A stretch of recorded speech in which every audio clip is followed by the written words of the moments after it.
Hello everyone, कैसे हैं आप लोग। आई होप आप लोग अच्छे होंगे। मेरा नाम है अर्पित। तो आज हम बात करने वाले हैं अपने मॉक टेस्ट सीरीज के सेट नंबर 6 के बारे में, जो कि बहुत बहुत इंपॉर्टेंट रहने वाला है आज का एमसीक्यू का सेशन। क्योंकि आज हम बात करेंगे कोडेक्स एलिमेंटेरियस कमीशन को लेकर के, क्योंकि यहाँ से क्वेश्चंस आना तय है। क्योंकि हर साल क्या क्वेश्चंस पिछली बार भी आया था और इस बार भी पूछे जाएंगे।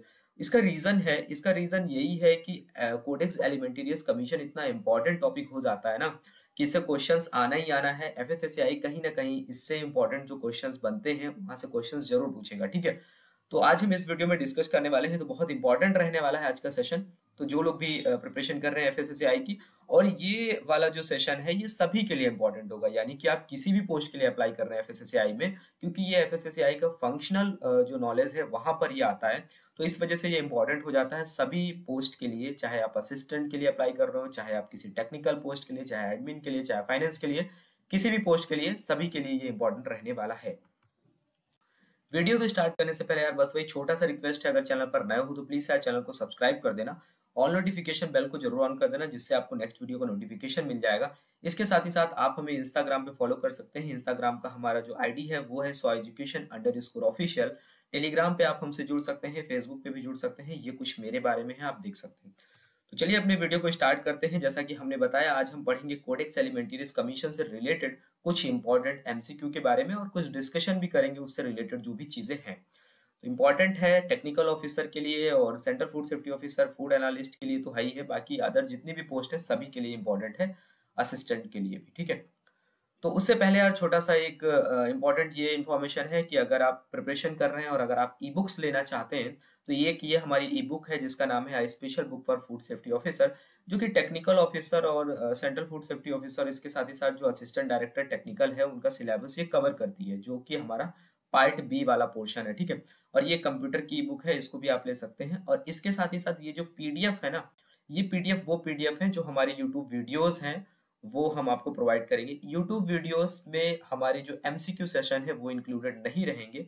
इसके लिए आप हमें इस पे व्हाट्सएप कर सकते हैं। देखो बहुत सारे फेक नंबर्स भी बीच बीच में आते हैं। जब आप कमेंट करते हैं तो आपको नीचे डिस्क्रिप्शन में लोग नंबर्स देते हैं कमेंट बॉक्स में, आप यहाँ कॉन्टेक्ट करिए। तो उनसे थोड़ा सा बच के रहिए। आप यहाँ पर हमसे व्हाट्सएप पे बात कर सकते हैं, कुछ भी पूछना है आप पूछ सकते हैं।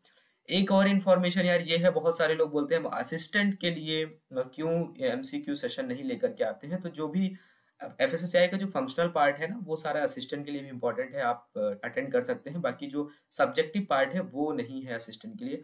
इसका रीजन ये भी यार, जो असिस्टेंट है ना, मतलब मैं थोड़ा परेशान भी हो गया हूँ जो लोग असिस्टेंट के लिए अप्लाई कर रहे हैं। देखो यार, हमने असिस्टेंट की जो एफएसएसआई वाला जो ई बुक है उसका कॉस्ट रखा है 55 में भी यार कैंडिडेट इतना कॉल करते हैं। मतलब मैंने बोला है कि आप व्हाट्सएप पे कांटेक्ट करो, उसके बाद वो मेरे पर्सनल नंबर पे कॉल करते हैं, दिन हो चाहे रात हो। मुझे कंटेंट प्रिपरेशन करनी होती है, और ज्यादातर मैं परेशान हूँ तो सिर्फ असिस्टेंट पोस्ट वालों से परेशान हूँ। उनका बात करने का बिहेवियर यार, 55 रुपीज में आजकल एक कोल्ड ड्रिंक आती है, समझ रहे हो। कुछ भी उसका कॉस्ट नहीं है। अगर आप अपने एजुकेशन पे इतना भी अमाउंट नहीं खर्च कर सकते हो तो आप लाइफ में कुछ भी नहीं कर पाओगे, ठीक है। और ये लोग ना, मतलब असिस्टेंट से मैं इसलिए परेशान हूँ क्योंकि ये लोग एसएससी बैंकिंग वाले जो लोग भी हैं इसमें एंटर कर रहे हैं यार। तो बस हमने आपको बता दिया है, हम उसमें आपको सैंपल भी प्रोवाइड कर देते हैं, हम क्या कंटेंट दे रहे हैं आप उसको देख लो, उसके बाद आप लो। हम किसी को फोर्स नहीं कर रहे हैं, ठीक है। बार बार हम इसलिए बार बार रिप्लाई भी इस वजह से दे देते हैं कि चलो सोचते हैं कि लोगों को ये ना लगे कि हम सिर्फ टीओ और सीएफएसओ वालों को रिप्लाई देते हैं क्योंकि वो बुक्स परचेज, ऐसा नहीं है। हम सभी को रिप्लाई देते हैं, चाहे वो बुक परचेज करे या ना करे, सभी के डाउट्स को क्लियर करते हैं। लेकिन कुछ लोग ऐसे होते हैं ना, मतलब जो टाइम पास करने के लिए आते हैं, ठीक है। हमें और लोगों के लिए कंटेंट भी बनाना है, तो प्लीज ऐसी चीजें मत करो कि हमें ब्लॉक करना पड़े आपको। रही बात यार, एक इन्फॉर्मेशन और देनी है कि हमने एक ग्रुप बनाने की कोशिश करी थी, 2 ग्रुप बनाए थे, लेकिन उसमें कुछ कैंडिडेट कुछ गर्ल्स को पर्सनली मैसेज कर रहे हैं, उनका डिस्टरबेंस क्रिएट होता है यार, उनको पढ़ाई में प्रॉब्लम होती है, वो हमसे बोलते हैं। इस वजह से हमने ग्रुप बनाना भी बंद कर दिया। हम आगे कोई भी ग्रुप नहीं बनाएंगे, ठीक है। तो हमारा इस वजह से यार रहता है कि ज्यादा से ज्यादा आपको, और आप ये भी सोचो जो कॉस्ट हम आपसे ले रहे हैं, अगर आप एक मूवी देखने जाते हो यार, इससे ज्यादा तो पॉपकॉर्न इतना महंगा आता है, ठीक है। उस पे आप इजिली खर्च कर देते हो और अपनी गर्लफ्रेंड के भी पैसे खर्च करते हो, ठीक है। तो ये सब सोचो। मैं इसमें इसलिए बोल रहा हूँ, मैं थोड़ा सा मतलब परेशान हो गया हूँ असिस्टेंट वालों से, इस वजह से मैं इस वीडियो में ये सारी चीजें बोल रहा हूँ, नहीं तो मुझे बोलने की जरूरत नहीं है। बहुत लोगों को लग रहा होगा कि मैं बकवास कर रहा हूँ इसमें। तो ठीक है, यही मुझे इन्फॉर्मेशन देनी थी। तो चलो अपने वीडियो को स्टार्ट करते हैं, बाकी सारी चीजों को भी साइड रखते हैं। तो जैसा कि हमने बोला कि आज हम कुछ इंपॉर्टेंट एमसीक्यू क्वेश्चंस के बारे में डिस्कशन करेंगे। तो सबसे पहला जो क्वेश्चन है हमारा वो है कोडेक्स से रिलेटेड है, जो कि क्वेश्चन नंबर 1 है, who is the present chairperson of Codex Alimentarius Commission. ठीक है, तो इस क्वेश्चन में पूछ रहा है कि जो प्रेजेंट टाइम पे जो कोडेक्स एलिमेंटेरियस कमीशन है उसके चेयरपर्सन कौन है। तो यहाँ पे आप देखेंगे कुछ ऑप्शंस दिए गए हैं। ऑप्शन नंबर ए है डॉक्टर क्यू डोंग्यू। ठीक है, ऑप्शन नंबर बी है डॉक्टर टेड्रोस एडनम गैब्रियसस। ठीक है, ऑप्शन नंबर सी है एंटोनियो गुटेरेस। ठीक है, ऑप्शन नंबर डी है हमारा गुइल हेर्मेटा कोस्टा। ठीक है, तो यहाँ पर अगर हम बात करें हमारा राइट आंसर क्या होगा, तो जो गुइल हेर्मेटा कोस्टा है वो इस समय हमारे कोडेक्स एलिमेंटेरियस कमीशन के चेयरपर्सन है।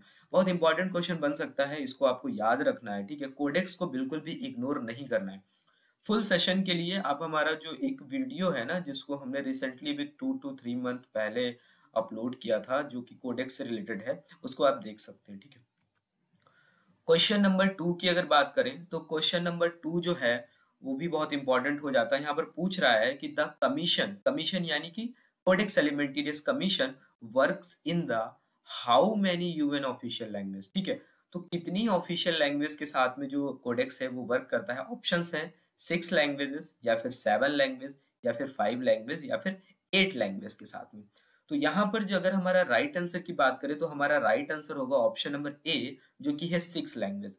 तो 6 लैंग्वेज के साथ में जो हमारा कोडेक्स है वो काम करता है। वो कौन कौन से 6 लैंग्वेज हैं जो कि यूएन ऑफिशियल लैंग्वेज है। ठीक है, इस बात को भी आपको याद रखना है।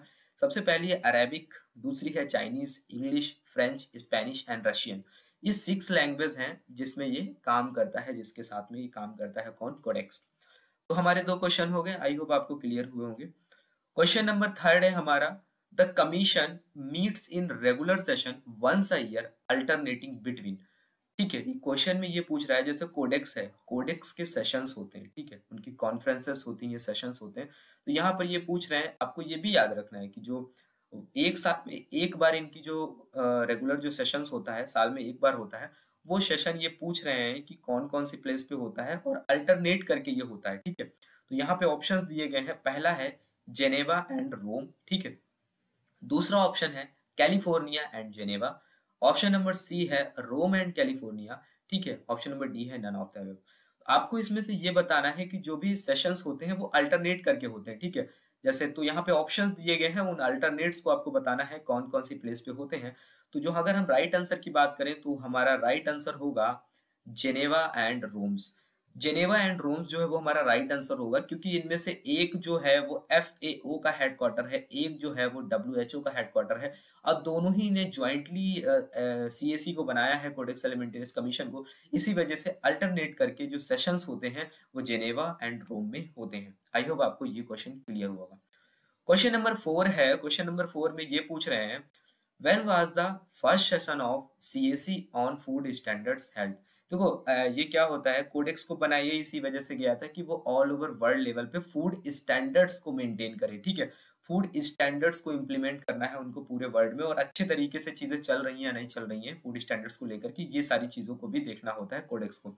तो यहाँ पर यही पूछ रहा है कि जो पहला सेशन था, जैसा कि आपको पता है 1963 में स्टैब्लिश हुआ था हमारा कोडेक्स एलिमेंटेरियस कमीशन, जिसको कि WHO और FAO ने ज्वाइंटली स्टैब्लिश किया था। तो यहाँ पर ऑप्शंस दिए गए हैं कि जो पहला सेशन है वो कब हुआ था। ऑप्शन नंबर ए है 3 जुलाई से 10 जुलाई 1993। ऑप्शन नंबर बी है 3 जुलाई से 10 जुलाई 1994। ऑप्शन नंबर सी है 25 जून से 3 जुलाई 1963, या फिर नन ऑफ द अबव। तो यहाँ पर अगर हम अपने राइट आंसर की बात करें तो जो ऑप्शन नंबर सी है वो करेक्ट होगा, यानी कि 25 जून टू 3 जुलाई 1963 में हमारा फर्स्ट सेशन हुआ था कोडेक्स एलिमेंटेरियस कमीशन का। ठीक है, आई होप आपको 4 क्वेश्चंस जो हैं वो क्लियर हुए होंगे। यहाँ पर थोड़ा सा दिया गया है कि the Codex Alimentarius Commission established by FAO and WHO। यहाँ पर वही दिया गया है, जो first session at FAO headquarter, और वो भी कहाँ पे हुआ था, FAO के हेडक्वार्टर यानी कि रोम इटली में हुआ था, जो था जून 25 से जुलाई 3 तक। ठीक है, तो आपको ये याद रखना है। क्वेश्चन नंबर 5 है हमारा, क्वेश्चन नंबर 5 में कह रहा है कि who has appointed the shadow committee. यहाँ पर ये क्वेश्चन पूछ रहा है कि शैडो कमिटी है उसको कौन अपॉइंट करता है, फिर किसने शैडो कमिटी को अपॉइंट किया है। ऑप्शंस दिए गए हैं Codex Alimentarius Commission, option number B है FAO, ऑप्शन नंबर सी है WHO and option number D है FSSAI।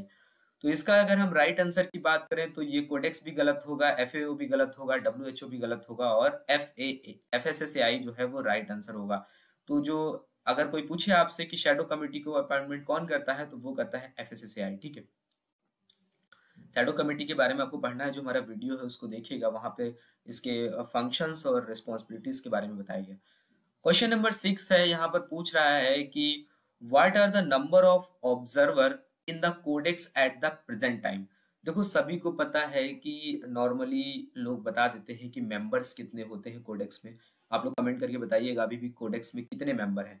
तो कोडेक्स में एक तो होता है मेंबर, एक होता है ऑब्जर्वर। तो यहाँ पर पूछ रहे हैं कि इस टाइम पे कोडेक्स एलिमेंटेरियस कमीशन में कितने ऑब्जर्वर हैं, या फिर जो भी ऑब्जर्वर हैं उनकी संख्या कितनी है। ऑप्शन नंबर ए है 189, ऑप्शन नंबर 1 बी है 188, ऑप्शन नंबर सी है 240 एंड ऑप्शन नंबर डी है 220। ठीक है, तो यहाँ पर आपको बताना है कौन है, कितने मेंबर हैं। तो अगर हम यहाँ पर बात करें ऑब्जर्वर की जो संख्या है वो है 240, तो ऑप्शन नंबर सी है जो हमारा वो राइट आंसर होगा। देखो मेंबर्स में और यहाँ पे ऑब्जर्वर में थोड़ा सा डिफरेंस है। जो मेंबर होते हैं, देखो कोडेक्स का मेंबर कौन होता है, अगर बात करें कि कोई भी कंट्री या फिर FAO या फिर WHO, इन दोनों में से किसी का भी अगर वो मेंबर है तो वो कोडेक्स का मेंबर बन सकता है। ठीक है, सिंपल है। लेकिन यहाँ पर क्या है कि ये इंटर गवर्नमेंटल ऑर्गेनाइजेशन का एक कमीशन है कह सकते हैं। ठीक है, लेकिन जो अपना जो ऑब्जर्वर है, ऑब्जर्वर में आप देखेंगे कि वहां पर प्राइवेट ऑर्गेनाइजेशंस भी देखने को मिलेंगे। ठीक है, गवर्नमेंटल ऑर्गेनाइजेशन भी देखने को मिलेंगे, नॉन गवर्नमेंटल ऑर्गेनाइजेशन, मतलब डिफरेंट डिफरेंट जगह से लोग बिलोंग करते हैं। तो ये डिफरेंस आपको देखने को मिलेगा। यहाँ पे थोड़ा सा एक्सप्लेनेशन है। द इंटर गवर्नमेंटल ऑर्गेनाइजेशन, ठीक है, and international non-governmental organization can apply for observer status in codex in order to attend and put forward their view at every stage of the standard setting process।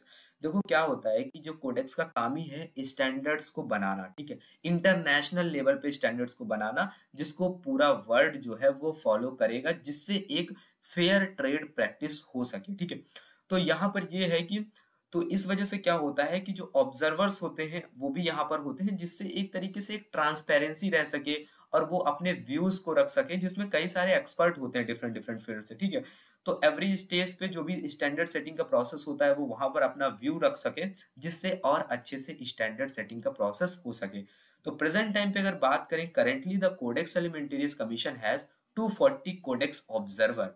यहाँ पर 240 observer हैं, जिसमें आप देखेंगे कि 60 जो है वो इंटर गवर्नमेंटल ऑर्गेनाइजेशन है, 164 जो है वो नॉन गवर्नमेंटल ऑर्गेनाइजेशन है और 16 जो है वो UN से हैं। तो टोटल जो संख्या है वो 240 है। तो ये आपको याद रखना है।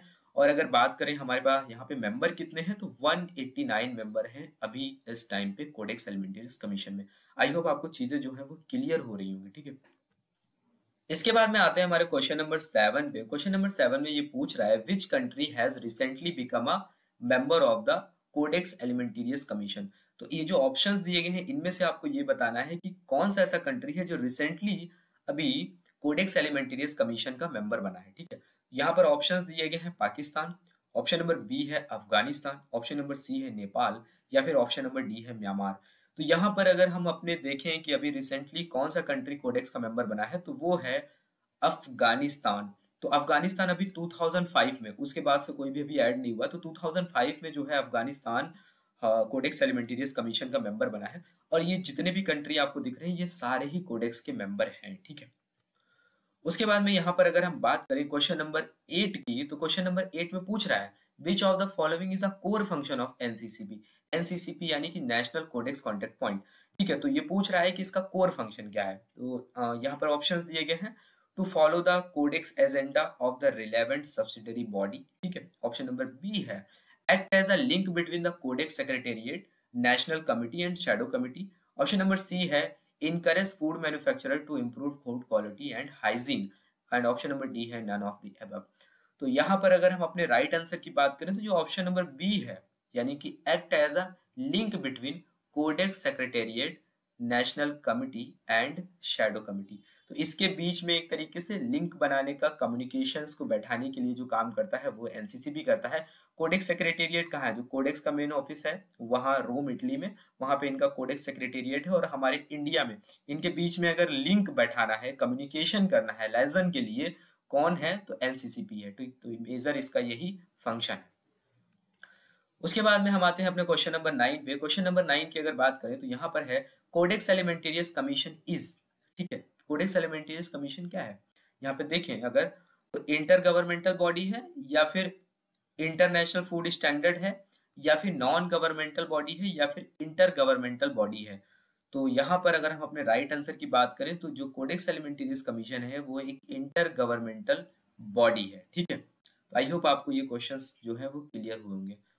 उसके बाद में आता है हमारा क्वेश्चन नंबर 10, यानी कि हमारा लास्ट क्वेश्चन है जो एमसीक्यू का, वो है when India became the member of CAC, यानी कि जो हमारा कंट्री है वो कब कोडेक्स एलिमेंटेरियस कमीशन का मेंबर बना था। ऑप्शंस दिए गए हैं। ऑप्शन नंबर ए है 1964 में, ऑप्शन नंबर बी है 1973 में, या फिर ऑप्शन नंबर सी है 1968 में, या फिर ऑप्शन नंबर डी है 1971 में। तो आई होप आपको पता होगा बहुत सारे लोगों को। तो हमारा जो राइट आंसर है वो है ऑप्शन नंबर ए, यानी कि 1964 में जो है इंडिया है सीएसी का मेंबर बना था। तो देखेंगे आप कि 1963 में कोडेक्स एलिमेंटेरियस कमीशन जो है वो इस्टेब्लिश हुआ था, और 1964 में ही इंडिया जो है वो कोडेक्स एलिमेंटेरियस कमीशन का मेंबर बन गया। तो काफी एक्टिव रहता है एफएसएसएआई, देखेंगे ना कोडेक्स को लेकर के काफी ज्यादा एक्टिव रहता है, और बहुत सारी चीजें आप जाके वेबसाइट पे देखेंगे तो आपको पता चलेगा, ठीक है। तो यार ये था आज का हमारा कोडेक्स से रिलेटेड 10 एमसीक्यूज का सेशन। आई होप आपको अच्छा लगा होगा, ठीक है। तो बताना और कमेंट करके और क्या हम इसमें ऐड कर सकते हैं, और कौन कौन से टॉपिक्स हैं जिसपे हम एमसीक्यू लेकर के आए। तब तक के लिए thank you, have a nice day. मिलते हैं नेक्स्ट वीडियो में, और कमेंट करके जरूर बताना वीडियो कैसा लगा।